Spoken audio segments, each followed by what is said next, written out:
Welcome back, Chapter 23, Thursday, June 15th, 2017. Dr. Cuddy pulled the white cloth from the first autopsy table to reveal a cadaver. Sydney had trouble making the connection between the rubbery bleach thing on the table and a human being. I know, Dr. Cuddy said, Damien here has seen better days, but without a grant to conduct this experiment, we had to get cadavers from anyone willing to donate. Each of the fellows received 1 4-hour end of year experiments. To reproduce the results for you, we needed more. The medical school had two they agreed to part with. Damien is in the worst shape, but his skull is remarkably well preserved.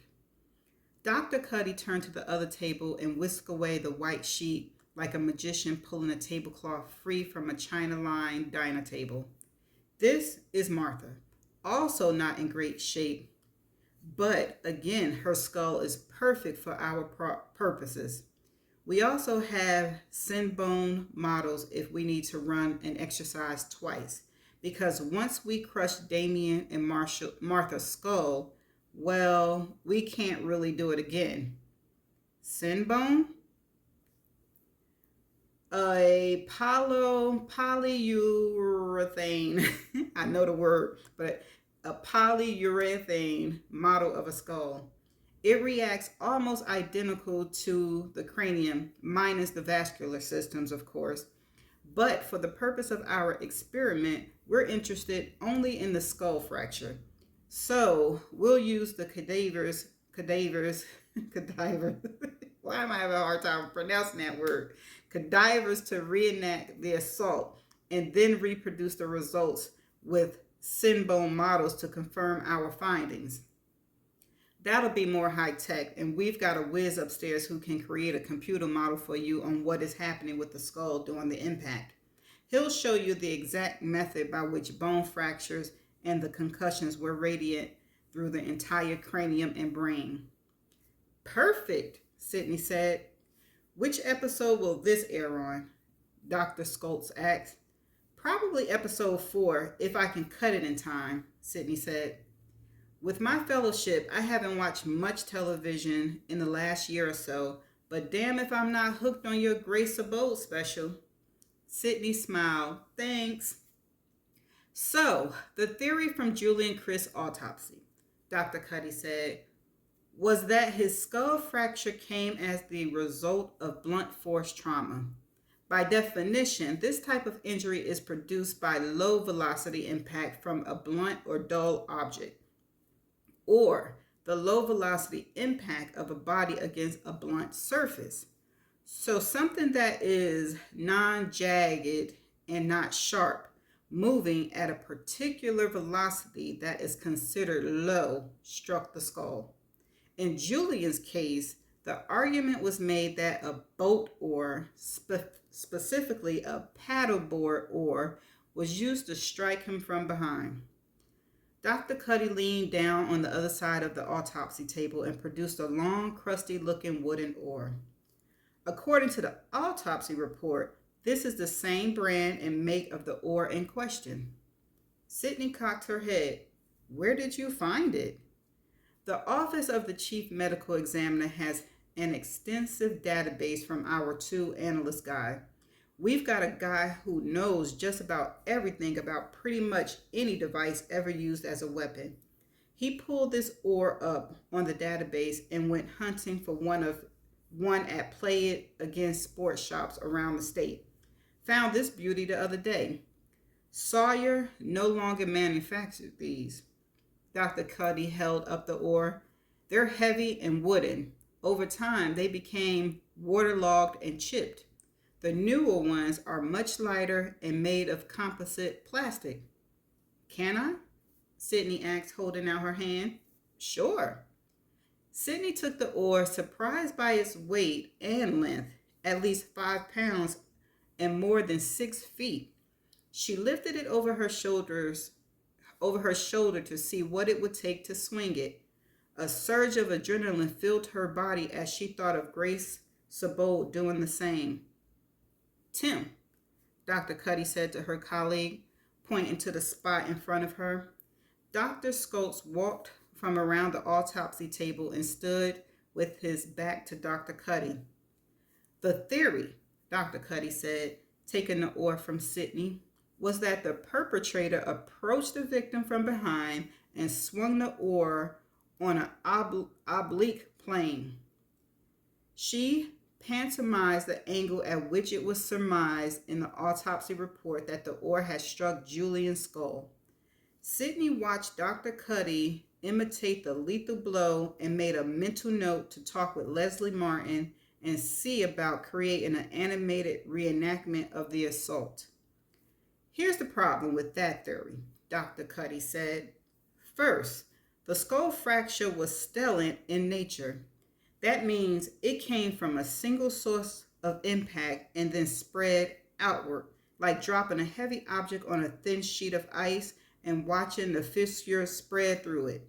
Now, no matter how you simulate the oar striking the skull, with either the flat side or the thin side, Dr. Cuddy placed the oar against Tim Scopes' head, first with the flat end pancaked against his skull, and then rotated it as if to chop a tree with the slim side of the blade.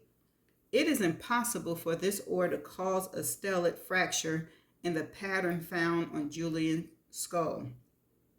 Impossible or unlikely? Sidney asked. Impossible. Sidney imagined the word impossible ringing out on episode 4. How can you determine that? Sidney asked. Because we've tried several times, and we'll try again today on Damien and Martha. The other pathologist, Dr. Tilley, hoisted the first cadaver, there I go again, cadaver, so it was bent on a 90-degree angle from the waist as though Damien was sitting on the autopsy table. The leather skin cracked and oozed formalin as Dr. Tilley positioned it. With Dr. Scopes, she attached nylon straps to the chest and under the arms, which they secured to the corner of the autopsy table, where holes and fasteners were present, and then fastened the latches onto hanging braces that came from the ceiling. Apparently, sitting a dead body up in the morgue was a common practice. You'll want to stand over there, Dr. Cuddy said to Derek, who moved from the corner and positioned himself so that the back of the cadaver's head was visible through the viewfinder. Here are the photos from Julian autopsy showing the skull fracture. Its epicenter is located in the posterized superior aspect of the right parietal bone. Sidney paged through the graphic photos depicting the top and back of Julian's skull. Several were taken with blood-soaked hair obscuring the details, then more after the head had been shaved, which more clearly showed the laceration. The last few photos had been taken after the scope had been peeled away to reveal raw bone that brought clearly into view the caved-in area, which reminded Sidney of a broken china doll. I'm going to strike Damien's skull with the flat end of the oar, Dr. Cuddy said. Then I'll do the same thing to Martha, but I'll use the sharp end of the oar.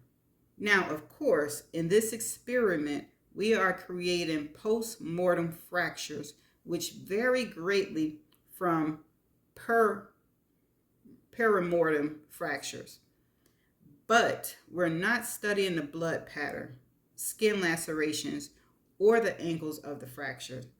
We are only analyzing the pattern of the fractures. The ones we produce on Damien will serve as excellent comparison to the fracture found on Julian. Dr. Cuddy moved to the end of the autopsy table. Here's go. Damien sat upright with his back facing her. Sidney glanced at Derek, who offered another thumbs up as he kept his right eye trained through the viewfinder. She stepped back a bit when Dr. Cuddy raised the elongated oar over her right shoulder. In dramatic fashion, she brought the oar down in the cadaver's skull. A sickening thud mixed with the splittering of bone echoed off the walls of the autopsy suite. Damien jerked forward, but the nylon strap kept him upright and in place. Sidney felt an odd sadness for the cadaver, or the man he once was. Resting the oar against the autopsy table, Dr. Cuddy slipped on latex gloves. The first thing you'll notice is that there's no breach to the skull, no skin laceration. We did this experiment 3 other times on 3 other cadavers, plus multiple times on sin bone with pig skin covering, which is a close approximation of human skin. Dr. Cuddy explained, when using the flat side of the oar, we were never able to reproduce the scalp laceration that was found during Julian's autopsies. Dr. Cuddy snaked the glove finger under the surgical perforated flap of skin near the front of the cadaver's skull. Once we get past the absence of a laceration, Dr. Cuddy said as she peeled the scalp and hair away from the skull, as if removing a mannequin's wig, we can analyze the actual bone fracture. There was not a drop of blood, Sidney noticed. Damien's vessels had long been dry. Dr. Tilly pulled a Canon camera from a nearby table and twisted the focus to snap several photographs of the bone damage. We'll make sure you get copies of these. Sidney nodded as she moved closer to the table. This strike was with the broad end of the oar, Dr. Cuddy said, holding Damien's skull in her hand. The first thing you'll notice is that this type of trauma, blunt force trauma, caused from a broad flat object, didn't penetrate the skull. Fractured it? Yes. But actually penetrated the bone? No. Instead, as you see, it caused a non-depressed fracture that radiated away from the site, but which also stresses the suture lines and oftentimes separates the skull along these margins. The sagittal suture on top of the skull, the coronal and lambdoid sutures in front and back. This wound is much different from the one documented in Julie's autopsy photo, where the skull is caved inward or depressed to a specific diameter, and depth, 3 centimeters deep, 7 centimeters wide, as measured by St. Lucia's pathologist, which is what defines the stellate fracture.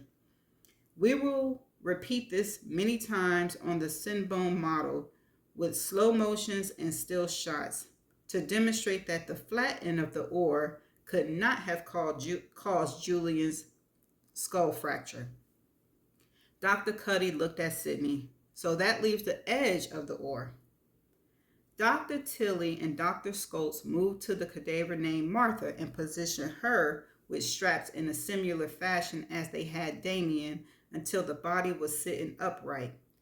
When the cohorts were safely out of the way, Dr. Cuddy approached again and lifted the oar, careful to rotate the handle so that the sharp edge of the blade was in the striking position. She lifted the oar over her right shoulder, Hank Aaron style, and cracked it against Martha's head. The sound again reverberated in the corners of the morgue and gave Sidney a jolt. The autopsy suite was nothing but metal and tile, neither of which did much in the way of absorbing sound. Dr. Tilly again moved in to photograph the damage. You see right away, Dr. Cuddy said, that using the blade side of the oar produced a scalp laceration. In future demonstrations, we'll use sin bone models, and with the help of our ballistics team and their contraptions, we'll vary the speed of the oar to the slowest velocity possible that will still produce a laceration and a skull fracture, just in case I swung harder than the assailant. But for our initial demonstration on the cadavers, you can see the scalp laceration that has been produced. So, if the oar was used to strike Julian because of the laceration found, The blade of the paddle had to be the part of the oar that made contact with his head. So let's look at the fracture. Dr. Cuddy peeled away the scalp from the pre-made crowning incision.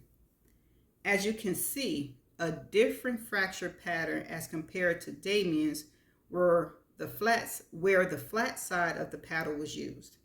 This one is deeper as the oar penetrated the bone and caused a depressed fracture. This is a classic stellate pattern with multiple linear fractures radiating from the impact site. But the sharp of this fracture is completely unlike the fracture caused by the flat side of the oar. It's longer, deeper, and more isolated since the source of the trauma. The edge of the oar is much more compact than the broad side of the oar. And using the thin side of the oar, because the energy is so compact, doesn't cause the separation of the suture lines. Dr. Cuddy went to Julian's autopsy photos, handed them to Sydney.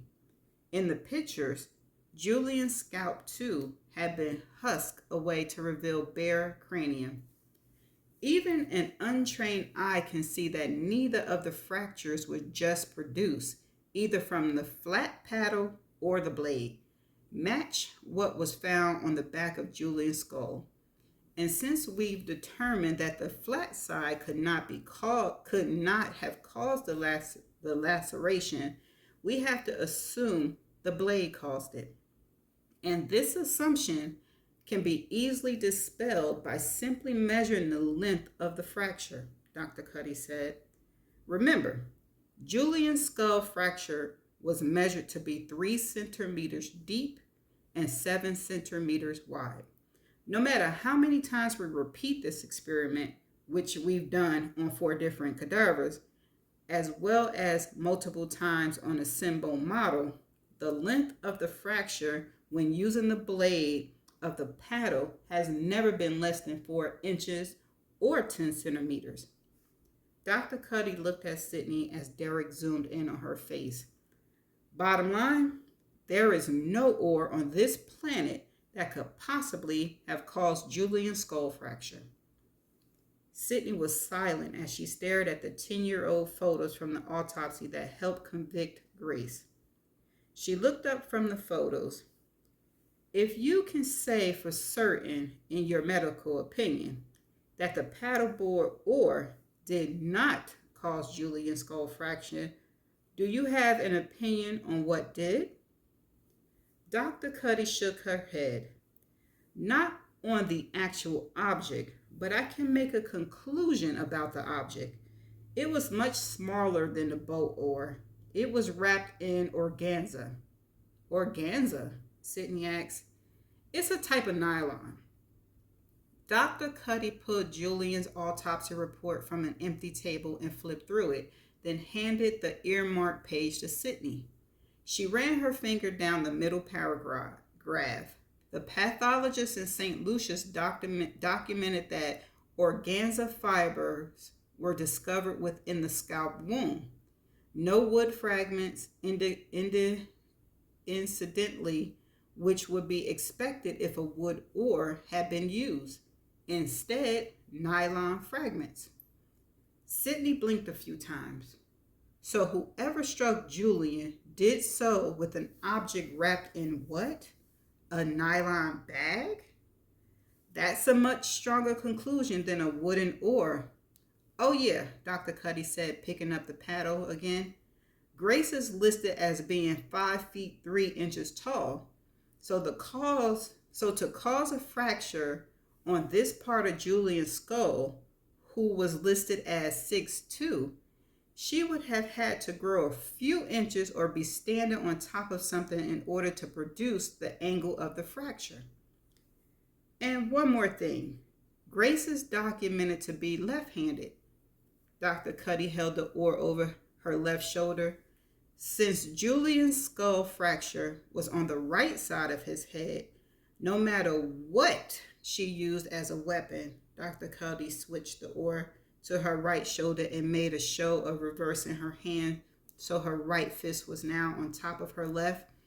Mr. Bo is a hell of a switch hitter. Okay, that was the end of chapter 23. We got a lot of details from this. I mean, it's a lot of details with this. So, one, Grace is shorter than Julian. She's left-handed. The fracture is on the right side, and the oar could not have caused it. And what is the weapon wrapped in nylon? What could that possibly be? I was thinking it was a flashlight or something like that. I don't know. But these are some great details. So it's starting to look like Grace didn't do it. I always thought she was set up, but we shall find out. I can't jump the gun. Okay, listen. There was a ton of words that I don't think I pronounced right, and I did not know the definition of them. And I did not want to stop. Welcome back to the definition video. Listen, there was about 8 words that I either mispronounced or I don't know the definition of it. So I'm gonna give you the definition, but I'm not going to go back into the chapter and reread it because it's too many words. I'll be reading the chapter all over again. So the first word is spelled Cadaver, and here is the pronunciation. Cadaver. So I believe I was stumbling over that one, but I did think I had it right. Okay, and it's a noun and it's a corpse. Okay, let's see. The next word is spelled, let me get it, Synbone.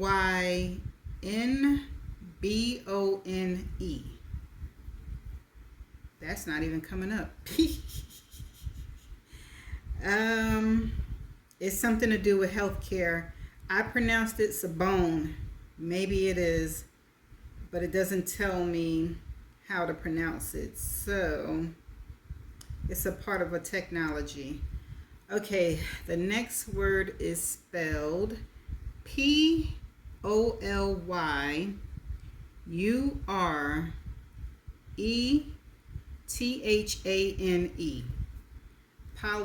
Yeah, I think I stumbled on that one. Polyurethane. Oh, polyurethane. I think I heard that one before.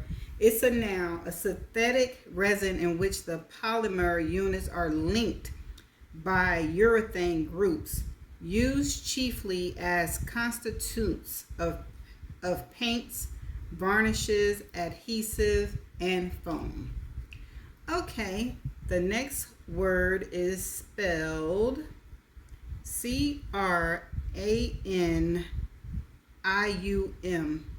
I don't know if I said cranium. Cranium. Okay, so I did pronounce that one correctly. It's a noun. The skull, especially the part enclosing the brain. Okay. The next word is spelled Pantomime.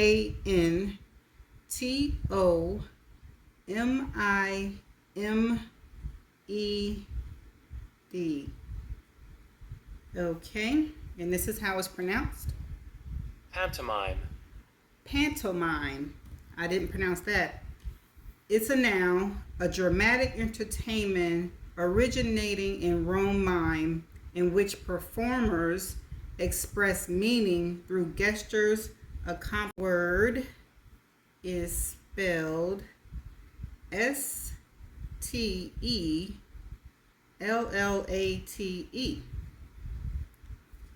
And this is how it is pronounced. Stellate. Stellate. I don't know if I said that one. It's an adjective arranged in a radiating pattern like that of a star. Okay, I don't think I said that. All right, the next word is Fissures.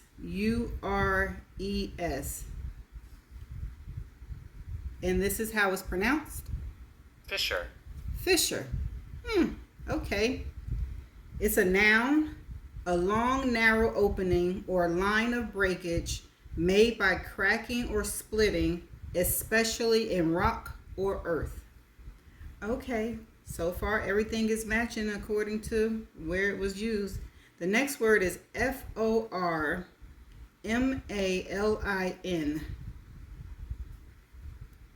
And this is how it's pronounced? Formalin.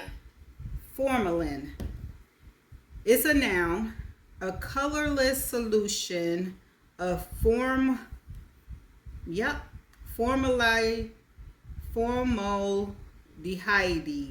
in water, usually chiefly as a preservative for biological specimens. All right. The next word is spelled Parietal.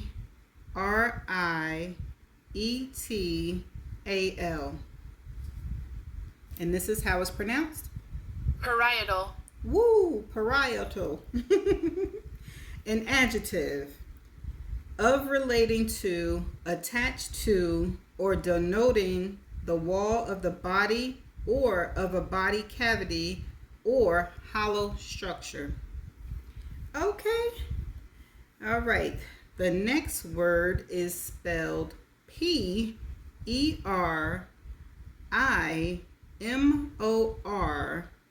Lem. Is that Lem or yeah, that's that. Okay. And this is up. Did I spell that right? Perimor or is it T?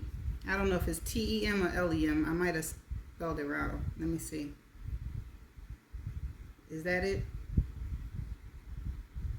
Well, it doesn't have how to pronounce it, and I don't know if I wrote it down right.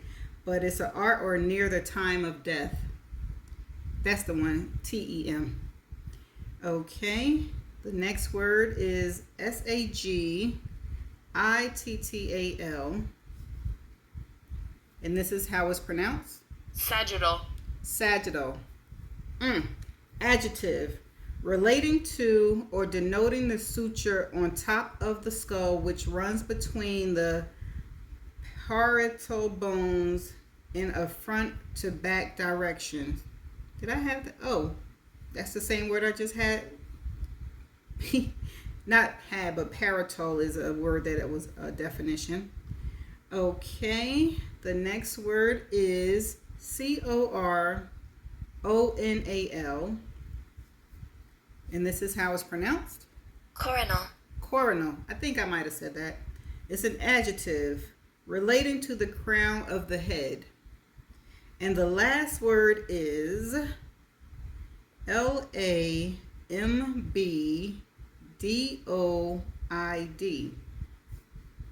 And this is how it's pronounced? Lambdoid. Lambdoid. I know I didn't say that right. Adjective, resembling the Greek letter lambda in form. Oh, excuse me. I read the wrong definition. Relating to or denoting the suture near the back of the skull, which connects the, there go that word again. I'm going to have to redo it again. Bones with the optical. So this word, how did I pronounce this word? Parietal.